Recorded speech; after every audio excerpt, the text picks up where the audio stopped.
नमस्कार दोस्तों, स्वागत है आपका। ये हमारा पॉलिटी का 41 नंबर का लेक्चर है और हम देख रहे थे हमारी पॉलिटी सीरीज़ में चौथा यूनिट जिसका नाम था स्टेट गवर्नमेंट। प्रीवियस लेक्चर में हमने स्टेट गवर्नमेंट ये जो यूनिट था इसका दूसरा चैप्टर ख़त्म किया था जिसका नाम था चीफ मिनिस्टर। और आज के लेक्चर में हम देखने वाले स्टेट काउंसिल ऑफ मिनिस्टर। देखो, आप लोगों ने आप जिस स्टेट में रहते हो आपने काफ़ी बार सुना होगा कि ये फलाना मिनिस्टर आया, ढमका मिनिस्टर आया, मतलब आपके लोकेलिटी का जो भी आदमी हो वो भी मिनिस्टर होगा। तो आपको क्वेश्चन आता होगा कि ये मिनिस्टर क्या है, ये कैसे मिनिस्टर बना, बाकी लोग मिनिस्टर क्यों नहीं।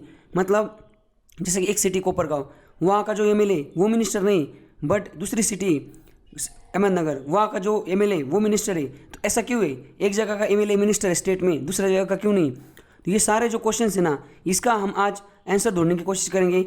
हमारा आज का जो लेक्चर है जिसमें हम ये चैप्टर को देखेंगे स्टेट काउंसिल ऑफ मिनिस्टर, उसमें तो चलिए शुरुआत करते हैं।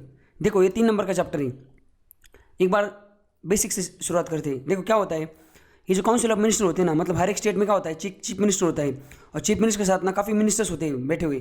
तो ये जो काउंसिल ऑफ मिनिस्टर्स होते हैं ना, ये चीफ मिनिस्टर उनको हेड करता है और ये रियल एग्जीक्यूटिव अथॉरिटी होती है इन political administrative system of state. कोई भी राज्य है, कोई भी स्टेट है, उस स्टेट में जो रियल एग्जीक्यूटिव अथॉरिटी होती है, मतलब उस राज्य में जो बड़े बड़े डिसीजन लिए जाते हैं वो चीफ मिनिस्टर के अध्यक्षता के अंदर ये जो काउंसिल ऑफ मिनिस्टर है ये लोग लेते हैं। मतलब एक चीफ मिनिस्टर होते हैं और बाकी काउंसिल ऑफ मिनिस्टर होते हैं, ये सब मिला के डिसीजन लेते हैं। बड़े बड़े डिसीजन, जैसे रोड बनाना है, कुछ भी बनाना है, डैम बनाना है, कुछ भी बनाना है, उस स्टेट में जो भी पॉलिटिकल और एडमिनिस्ट्रेटिव से रिलेटेड जितने भी डिसीजन हैं, कोई स्कीम चलानी, तो ये लोग सब मिलके ये डिसीजन लेते हैं। अब जो पार्लियामेंट्री फॉर्म ऑफ हमारी जो सिस्टम है गवर्नमेंट की, पार्लियामेंट्री सिस्टम में जो है ना, वहाँ पे सेंट्रल गवर्नमेंट होता है, स्टेट गवर्नमेंट होता है। ये हमारे जो सिस्टम है पार्लियामेंट की, उसमें ना ये स्टेट काउंसिल ऑफ मिनिस्टर के बारे में ज़्यादा लिखा नहीं कॉन्स्टिट्यूशन में। मतलब पार्लियामेंट्री सिस्टम ऑफ गवर्नमेंट में इसमें ना कॉन्स्टिट्यूशन में ज़्यादा डिटेल में लिखा नहीं। ये कॉन्स्टिट्यूशन के 2 आर्टिकल है, उसमें उन्होंने इसके बारे में जिक्र किया है। किस चीज़ के बारे में, स्टेट काउंसिल ऑफ मिनिस्टर के बारे में। तो आर्टिकल 163 जो है ना, 163 डील करता है कि स्टेटस काउंसिल ऑफ जो मिनिस्टर है इनका स्टेटस क्या होता है, स्टेटस मतलब क्या, इनका ओहदा क्या होता है, इसके बारे में बात करता है वो आर्टिकल 163। और आर्टिकल 164 है, ये डील करता है appointment, tenure, responsibility, qualification, oath and salary and allowances. ये मिनिस्टर की जो इतनी सारी चीज़ें, उसको अपॉइंट कैसे किया जाता है, उसका टेन्योर क्या होता है, रिस्पॉन्सिबिलिटी क्या क्या होती है, क्वालिफिकेशन क्या चाहिए, ये जो सारी चीज़ें है ना, इससे डील करता है आर्टिकल 164। समझ गए आप। तो अभी हमें ये 2 आर्टिकल्स देखने हैं। आर्टिकल 163 बोलता है council of minister to aid and advise governor. मतलब ये जो काउंसिल ऑफ मिनिस्टर है, जो एक चीफ मिनिस्टर होगा और उसके अंदर ये काउंसिल ऑफ मिनिस्टर होंगे किसी भी स्टेट में, वो एडवाइस करते हैं और इस एडवाइस से काम करता है गवर्नर। ये आर्टिकल 163 बोलता है। और आर्टिकल 164 बोलता है other provision related to minister, minister से रिलेटेड जो अदर प्रोविजन है, उसका अपॉइंटमेंट, वो सारी चीज़ें, वो आर्टिकल 164 बोलता है। अब हम इसको और डिटेल में देखते हैं एक एक को। देखो आर्टिकल 163, आर्टिकल 163 क्या बोलता है पता है आपको। ये बोलता है कि अगर ऐसा कोई क्वेश्चन आता है, ऐसा कोई क्वेश्चन ये होता है, मतलब ऐसा कोई क्वेश्चन आता है सामने कि जो भी डिसीजन, जो मैटर है, जो भी डिसीजन लिया जा रहा है, वो गवर्नर की जो डिस्क्रिप्शन है, हमने देखा था कुछ डिसीजन जो ऐसे होते हैं जो गवर्नर अपने लेवल पे ले सकता है, उसको बोलते हैं गवर्नर्स डिस्क्रिप्शन। तो कोई अगर ऐसा क्वेश्चन आता है, अराइज होता है ऐसा कोई क्वेश्चन कि जो ये मतलब ये जो मैटर है, जो भी हो, कोई एक मैटर है, उस पर जो डिसीजन लिया जा रहा है ये गवर्नर के डिस्क्रिप्शन के अंदर आता है या नहीं। अगर ऐसा कोई क्वेश्चन आता है तो गवर्नर जो चीज़ बोलेगा वही फाइनल होगी। गवर्नर अगर बोलेगा हाँ मेरे अंदर आता है तो ठीक है, नहीं बोलेगा तो ठीक है, वो जो बोलेगा वही चीज़ सही होगी। और governor shall not be called, मतलब गवर्नमेंट ने अगर उस पर कोई डिसीजन ले लिया तो गवर्नर को उस चीज़ से रिलेटेड कोई क्वेश्चन नहीं पूछा जाएगा। समझ गए। मतलब आर्टिकल 163 क्या बोलता है, एक तरफ तो वो बोलता है कि जो गवर्नर है हमारे देश के, वो काउंसिल ऑफ मिनिस्टर के, देश के नहीं एक्चुअली हर एक स्टेट के जो गवर्नर है वो उस स्टेट के जो काउंसिल ऑफ मिनिस्टर है उनकी एड एंड एडवाइस पे काम करेंगे। बट उसी समय ये आर्टिकल 163 ये भी बोलता है कि अगर ऐसा कोई क्वेश्चन आ रहा होता है कि ये जो डिसीजन लिया है, कोई एक पर्टिकुलर डिसीजन लिया गया है, ये गवर्नर की जुडिक्शन के अंदर आता है या नहीं, या ये उनके जुडिक्शन नहीं आता, डिस्क्रिप्शन में नहीं आता, जुडिक्शन एक्चुअली उनकी डिस्क्रिप्शन पावर के अंदर आता है कि नहीं, ये गवर्नर ने डिसाइड करते हैं। समझ गए आप। और जो एडवाइस दी जाती है, जैसे मैंने बोला ना, एड एंड एडवाइस पे काम करते हैं गवर्नर, किसके, मिनिस्टर की। तो अगर ऐसे कोई एडवाइस दी जाती है काउंसिल ऑफ मिनिस्टर ने, तो वो एडवाइस कुछ भी हो, गवर्नर को उस पर जो काम करना है तो वो एडवाइस किसी भी कोर्ट में उसको इंक्वायरी नहीं हो सकती, मतलब उसको इंक्वायरी नहीं हो सकती। मतलब अगर कोई गवर्नर कोई डिसीजन लेते हैं काउंसिल ऑफ मिनिस्टर के कहने पे, तो उसको किसी भी कोर्ट में आप चैलेंज नहीं कर सकती। समझ गए आप, एग्जीक्यूटिव डिसीजन होगा, उस पर कोई चैलेंज नहीं होगा। ये आर्टिकल 163 बोलता है। आर्टिकल 164 काफ़ी चीज़ें बोलता है, क्योंकि हमने देखा था ना इसमें ओथ जो है ना क्या बोलते हैं अपॉइंटमेंट, उसके बाद इनका टेन्योर, वो सारी चीज़ें इसमें बोली गई। तो देखो आर्टिकल 164 क्या बोलता है, चीफ मिनिस्टर जो होता है किसी भी स्टेट को, इसको अपॉइंट किया जाएगा गवर्नर के द्वारा। इस पे क्वेश्चन आता है, ये हमने कल के लेक्चर में भी देखा था। कोई भी स्टेट का चीफ मिनिस्टर ना, उसको उस स्टेट के गवर्नर के द्वारा अपॉइंट किया जाएगा, और बाकी जो मिनिस्टर है उनको भी गवर्नर के द्वारा अपॉइंट किया जाएगा, बट उन्हीं को अपॉइंट किया जाएगा जिनका नाम चीफ मिनिस्टर बताएंगे। मतलब चीफ मिनिस्टर गवर्नर को एडवाइस करेंगे कि आप हाँ अभी आप एक काम करो, आप इन मिनिस्टर को अपॉइंट करो। जैसे अभी फॉर एग्जांपल महाराष्ट्र में एक अजित पवार मिनिस्टर है, तो चीफ मिनिस्टर उद्धव ठाकरे जो है ना, उन्होंने गवर्नर को बोला होगा कि भाई साहब इनको आप फाइनेंस मिनिस्टर बनाओ, इसलिए वो फाइनेंस मिनिस्टर बन गए। समझ गए ना आप। तो चीफ मिनिस्टर एडवाइस करता है, उसके हिसाब से ही मतलब चीफ मिनिस्टर जिसको चाहेगा उसी को गवर्नर मिनिस्टर बनाते हैं। उसके बाद कुछ स्टेट है जैसे कि छत्तीसगढ़ है, झारखंड है, मध्य प्रदेश है, उड़ीसा है। अब देखो ये जो स्टेट ना, इस स्टेट में एक minister in charge with tribal affair से रिलेटेड एक मिनिस्टर होता है जिसका काम होता है ट्राइबल अफेयर। ट्राइबल मतलब कौन सा, ये जो स्टेट है ना, यहाँ पे ट्राइबल पॉपुलेशन बहुत ज़्यादा है, तो वो ट्राइबल के अफेयर्स मतलब ट्राइबल का वेलफेयर जो होता है उससे रिलेटेड सारी चीज़ें, and welfare of schedule caste and backward classes और शेड्यूल क्लास, इनके वेलफेयर के लिए और ट्राइबल के वेलफेयर के लिए एक मिनिस्टर कंपलसरी अपॉइंट करना पड़ता है। छत्तीसगढ़, झारखंड, मध्य प्रदेश एंड उड़ीसा इस स्टेट में। वो चीज़ बिहार में भी करनी पड़ती थी, बट 94th अमेंडमेंट एक्ट जो 2006 में आया था उसमें बिहार को उससे एक्सक्लूड कर दिया है। समझ गए आप। अब हर एक स्टेट में वैसे अगर कोई चीफ मिनिस्टर चाहता है वैसे भी वो कर सकता है, जैसे महाराष्ट्र में भी ट्राइबल अफेयर मिनिस्ट्री, बट इनमें तो कंपलसरी करना है ट्राइबल के लिए भी और शेड्यूल कास्ट और बैकवर्ड क्लासेस के लिए। यहाँ तक क्लियर है। आगे चलते हैं। देखो टोटल अगर आपको कभी कभी ये क्वेश्चन आता होगा कि कोई एक स्टेट है उसमें टोटल कितने मिनिस्टर होते होंगे और टोटल कितने मिनिस्टर मतलब बनाए जा सकते हैं। ऐसा नहीं कि जैसे कि 300 सीट अगर एमएलए की किसी भी स्टेट में लेजिस्लेटिव काउंसिल की सीट जो है असेंबली की, एक्चुअली लेजिस्लेटिव असेंबली की 300 है, तो क्या 300 को मिनिस्टर बना सकता है या 100 को बनाया जा सकता है, उसमें से कितने लोग को बनाया जा सकता है। देखो कॉन्स्टिट्यूशन में ये चीज़ लिखी हुई कि कोई भी स्टेट है उसकी जो टोटल स्ट्रेंथ है ना, उसकी टोटल स्ट्रेंथ जैसे अभी महाराष्ट्र है, महाराष्ट्र की टोटल स्ट्रेंथ कितनी 288, तो 288 है, तो कोई भी स्टेट है उसकी जो टोटल स्ट्रेंथ है उसके 15% से ज़्यादा उस स्टेट में मिनिस्टर नहीं होने चाहिए। टोटल से 15%, मतलब फॉर एग्जांपल अभी कितना ये मान लो कितना है 300 है, तो 100 का 15% 15, 200 का 15% 30, 300 का 15% 45, ये 200 मतलब लगभग 40। तो हमारा जो स्टेट है उससे उसमें 40 के बाद मतलब 40 के बाद 40 से ज़्यादा मिनिस्टर नहीं हो सकते हमारे देश में, हमारे महाराष्ट्र स्टेट में। क्यों? क्योंकि उतने हमारी लेजिस्लेटिव काउंसिल की क्या बोलते हैं उसको नंबर ही उतने वहाँ पे, समझ, टोटल स्ट्रेंथ ही उतनी, उसका 15% निकालो तो उतना होता है। तो हर एक जो राज्य है, हर एक राज्य में आपको ना नॉट एक्सीड 15% से ज़्यादा आप मिनिस्टर नहीं अपॉइंट कर सकते। बट और एक चीज़ दी गई यहाँ पे देखो, बट इसका मतलब ये भी नहीं कि आप एकदम मतलब 10, 5, 6 मिनिस्टर रखो, ऐसा भी नहीं, कम से कम 12 तो रखनी है आपको। 91st अमेंडमेंट एक्ट 2003 जो आया था उसमें ऐसा लिखा गया था कि चीफ मिनिस्टर पकड़ के कोई भी स्टेट है उसमें कम से कम 12 मिनिस्टर होने चाहिए। समझ गया। अभी दिल्ली में इससे कम है, पर दिल्ली फुल स्टेट नहीं, वो यूनियन टेरिटरी, हम स्टेट की बात करें। तो अगर कोई स्टेट है, अगर उस स्टेट में 40 member of parliament, sorry member of legislative assembly की संख्या मतलब एमएलए 40 एमएलए, टोटल स्ट्रेंथ 40 है, फिर भी उनको कम से कम 12 मिनिस्टर वहाँ रखने पड़ते हैं। और जिनकी 400 है उनको तो आप 15% उसका निकालो, फिर उसका 15% ज़्यादा होगा, 60 मतलब 50-60 हो जाएगा, बट कम से कम तो 12 रखने आपको। समझ गए आप। और इसमें और एक चीज़ लिखी गई, इसको हमने काफ़ी बार डिस्कस किया है कि कोई आदमी अगर उसका वो अगर मेंबर ऑफ लेजिस्लेटिव असेंबली बन जाता है, मतलब एमएलए बन जाता है या कोई भी हाउस का या लेजिस्लेटिव काउंसिल का बन जाता है या लेजिस्लेटिव असेंबली का बन जाता है, मतलब विधानसभा का बन जाता है या विधान परिषद का बन जाता है, बट अगर वो डिस्क्वालीफाई हो गया, मतलब उसकी जो सदस्यता है, उसका जो मेंबरशिप है वो ग्राउंड ऑफ डिफेक्शन के चक्कर चलते हुए, एंटी डिफेक्शन के लॉ के चलते हुए वो अगर डिस्क्वालीफाई हो गया तो उसकी मिनिस्टर भी चले जाती। मतलब कोई आदमी, कोई एमएलए, फॉर एग्जांपल कल मैं एमएलए बन जाता हूँ, मुझे मिनिस्ट्री मिल जाती है, मैं मिनिस्टर बन जाता हूँ कोई एक डिपार्टमेंट का, बट बाद में अगर मेरी सदस्यता खत्म हो जाती तो मिनिस्ट्री भी मुझे वहाँ पर रिजाइन करना पड़ता है। ये चीज़ ऐड की गई थी 91 अमेंडमेंट एक्ट 2003 के तहत। समझ गया आप। आगे देखो, अभी यहाँ पे लिखा गया है minister shall hold office during the pleasure of governor. अभी यहाँ पे लिखा है कि हर एक कोई मिनिस्टर जो होता है ना, वो गवर्नर के प्लेजर, मतलब गवर्नर के जो मन मुताबिक के हिसाब से वो उसका ऑफिस का टेन्योर होता है, मतलब गवर्नर का चाहे तो इनको कभी भी निकाल सकते हैं। देखो ये लाइन तो यहाँ पे लिखी कि मिनिस्टर जो होते हैं वो होल्ड ऑफिस, मतलब वो अपने ऑफिस में तब तक रह सकते हैं जब तक गवर्नर की मर्जी चलेगी। इसका मतलब ये होता है, इन रियलिटी ये मतलब होता है कि इनको हटा कौन सकते, गवर्नर हटा सकते हैं, बट गवर्नर अपने मन से नहीं हटा सकते इसको, जब तक चीफ मिनिस्टर नहीं बोलते। अगर कोई कोई एक मिनिस्टर है, उसका और चीफ मिनिस्टर का कल मतलब डिफरेंस ऑफ ओपिनियन हो गया है, तो चीफ मिनिस्टर गवर्नर को बोल सकते हैं कि इनको आप उस पद से हटा दो, समझ गए। तो इसका मतलब क्या है कि कोई भी मिनिस्टर है उसको उसके पद से गवर्नर हटा सकते हैं, इसलिए यहाँ पे लिखा है कि प्लेजर ऑफ, बट उसको कौन हटा सकता, इन रियलिटी कौन हटाता है, इन रियलिटी चीफ मिनिस्टर हटाता है। चीफ मिनिस्टर गवर्नर को एडवाइस करता है और गवर्नर फिर उनको हटा देते हैं, समझ गए आप। उसके बाद council of minister shall be collectively responsible to state legislative assembly.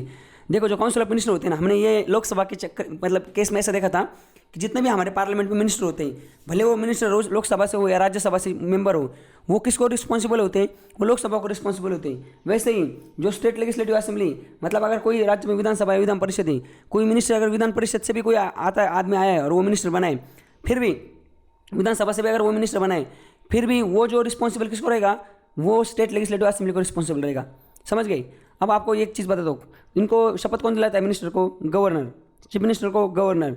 ये किसके प्लेजर पे अपना ऑफिस होल्ड करते हैं, गवर्नर, समझ गए। ये किसको रिस्पॉन्सिबल होते हैं, मिनिस्टर लोग सारे के सारे, ये असेंबली को रिस्पॉन्सिबल होते हैं। टोटल स्ट्रेंथ कितनी चाहिए, कम से कम 12 चाहिए, 12 तो मेंबर चाहिए चीफ मिनिस्टर पकड़ के, और बाकी जो है वो 15 से ज़्यादा % आपको टोटल नहीं होनी चाहिए।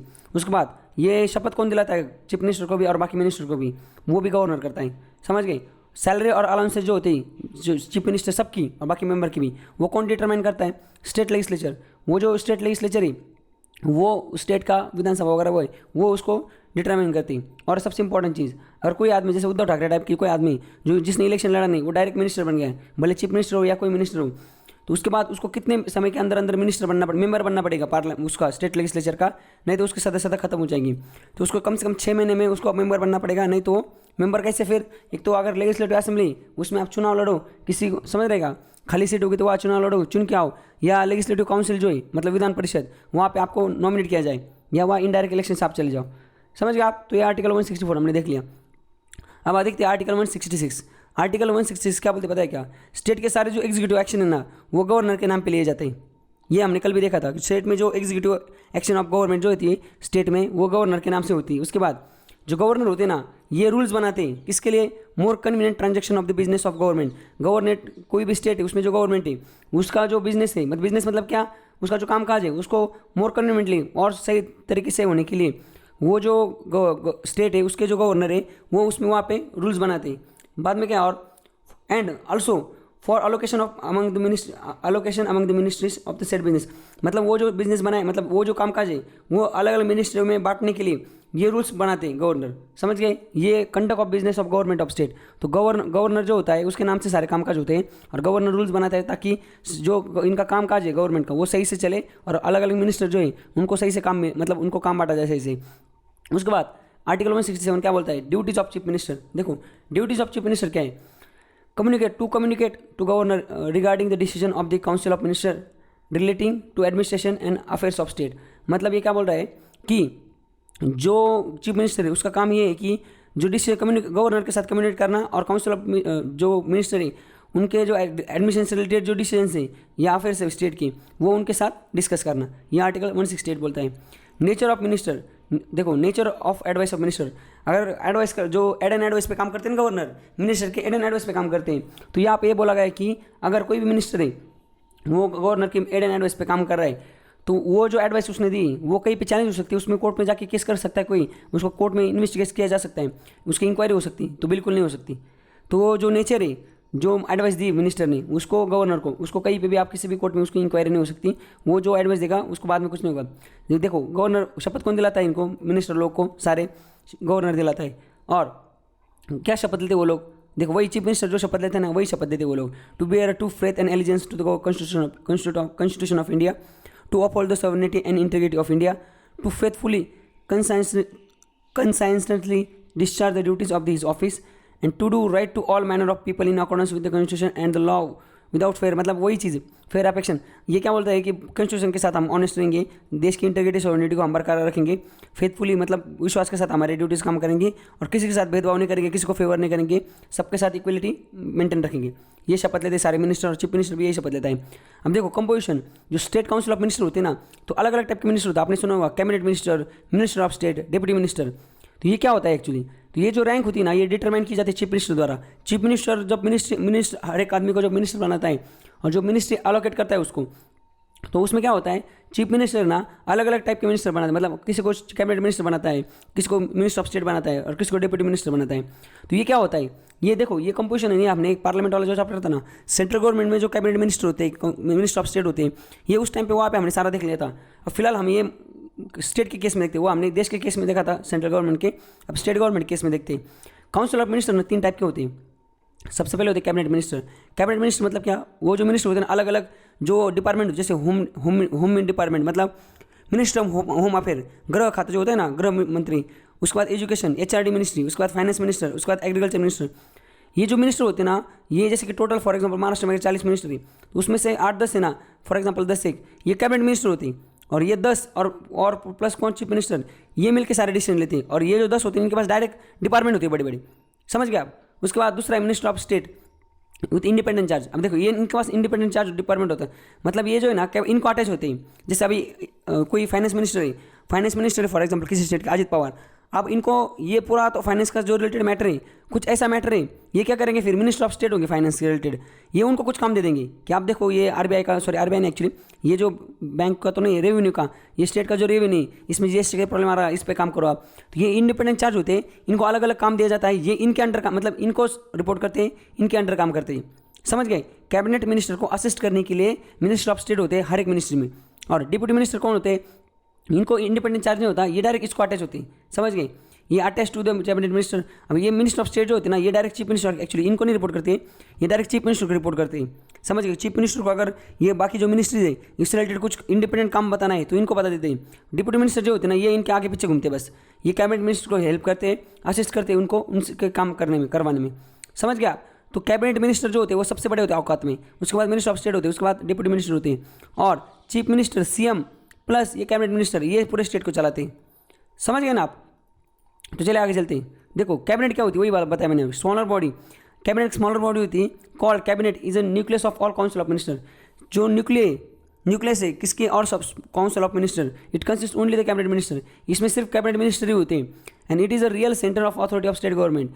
देखो कैबिनेट जो होती है ना, इसके पास सबसे ज़्यादा पावर होता है, क्योंकि चीफ मिनिस्टर और कैबिनेट ये मिलकर सारे डिसीजन लेते हैं। जैसे कुछ रोड बनाना है, कुछ भी करना है, बड़ा डिसीजन कुछ भी लेना है, कर्ज माफी कुछ भी होगा, हम देखते हैं ना कि अभी उद्धव ठाकरे की कैबिनेट के साथ मीटिंग होगी और फिर अभी डिसीजन होगा, उनकी ऑफिस में मीटिंग चल रही है कैबिनेट के साथ, आपको क्या पता नहीं क्या डिसीजन आएगा, तो कैबिनेट डिसीजन लेती सारे, समझ रहे, चीफ मिनिस्टर और कैबिनेट। अभी ये फॉलोइंग कैबिनेट के इतने काम होते हैं, जो कैबिनेट होती है ना इतने काम करती है। देखो ये highest decision making authority in political administrative system of the state. उसके बाद it is a chief policy formulating body in the state, ये पॉलिसी फॉर्मेशन इनके पास होता है, डिसीजन मेकिंग का काम इनके पास होता है। It is a supreme executive authority, कुछ भी चीज़ एग्जीक्यूटिव करना है उसका काम भी इनके पास होता है। Chief coordinator of the state administration, सारे स्टेट का जो एडमिनिस्ट्रेशन है इनके बीच में कोऑर्डिनेशन करने का काम भी इनके पास होता है। उसके बाद it is an advisory body to governor को सारा जो हम बोलते हैं ना, गवर्नर जो एड एंड एडवाइस पे काम करता है काउंसिल ऑफ मिनिस्टर के, तो एड एंड एडवाइस इनके द्वारा ही दी जाती है। तो क्या जो कैबिनेट मिनिस्टर्स हैं वो एड एंड एडवाइस देते गवर्नर को। इसके बाद इट इज़ चीफ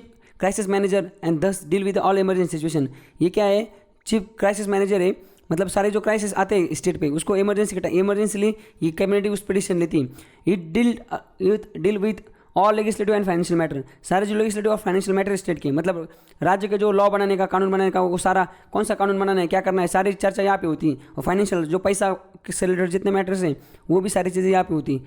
उसके बाद it exercise the control over the higher appointment like constitutional authority, senior secretariat administrators, जो सारे हाईएस्ट अथॉरिटी होती ना, जो बड़े बड़े ऑफिसर्स होते हैं, सेक्रेटरीज होते हैं, उनके जो एडमिनिस्ट्रेटर्स होते हैं उनकी अपॉइंटमेंट जो है ना वो कैबिनेट द्वारा की जाती है। कैबिनेट नाम बताते हैं गवर्नर को कि आप इस आदमी को अपॉइंट करो, तभी उसी को अपॉइंट किया जाता है। अब कैबिनेट कमेटी क्या होती है, देखो हमने पार्लियामेंट वाला जो चैप्टर देखा था उसमें हमने अलग से देखा था, कैबिनेट कमेटी एक चैप्टर देखा था। अब स्टेट में भी कैबिनेट कमेटी होती है।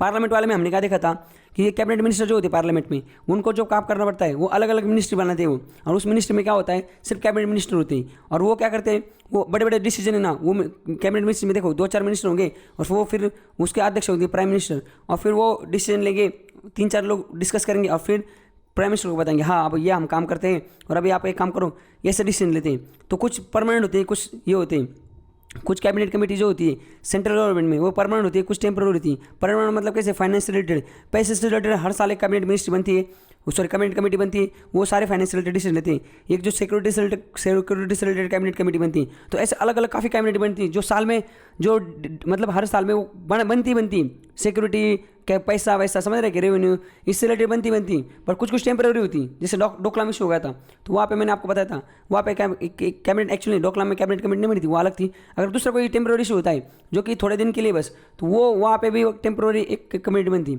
उसी तरीके से जैसे अभी मैंने डिस्कस किया हमने सेंट्रल गवर्नमेंट में, उसी तरीके से स्टेट गवर्नमेंट में भी कैबिनेट क्या करती है, कैबिनेट वेरियस कमेटी के द्वारा वर्क करती है, जिसको बोला जाता है कैबिनेट कमेटी। दो टाइप की कमेटी होती है, एक होती है स्टैंडिंग कमेटी जिसको बोला जाता है परमानेंट कमेटी होती है, वो परमानेंट होती है, हर साल बनती है वो।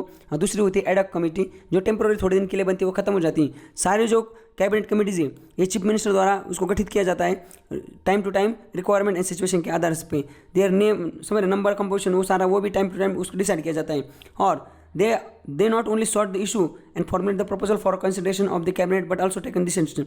ये सिर्फ इशू सॉल्व नहीं करते और ना सिर्फ प्रपोजल बनाते जो कि कैबिनेट के पास जाता है कंसिडरेशन के लिए, सिर्फ इतना नहीं करते, कभी कभी ये डिसीजन भी ले लेते हैं, समझ रहे। हाउएवर कैबिनेट बाद में कैबिनेट उनका डिसीजन रिव्यू भी कर सकती, समझ गए आप। तो इस तरीके से हमने हमारा जो आज का चैप्टर था कौन सा वाला, ये स्टेट कैबिनेट वाला, ये वाला स्टेट काउंसिल ऑफ मिनिस्टर, इसको हमने ख़त्म किया। और इस तरीके से हमने हमारा जो तीसरा चैप्टर था स्टेट गवर्नमेंट का जो यूनिट है इसका, ये हमने यहाँ पे ख़त्म कर लिया। नेक्स्ट लेक्चर में स्टेट लेजिस्लेचर देखेंगे। तो आज के लेक्चर में बस इतना ही। Thank you so much, enjoy. ऐसे और वीडियो के लिए चैनल को सब्सक्राइब कीजिए और साइड में दी हुई बेल को प्रेस कीजिए।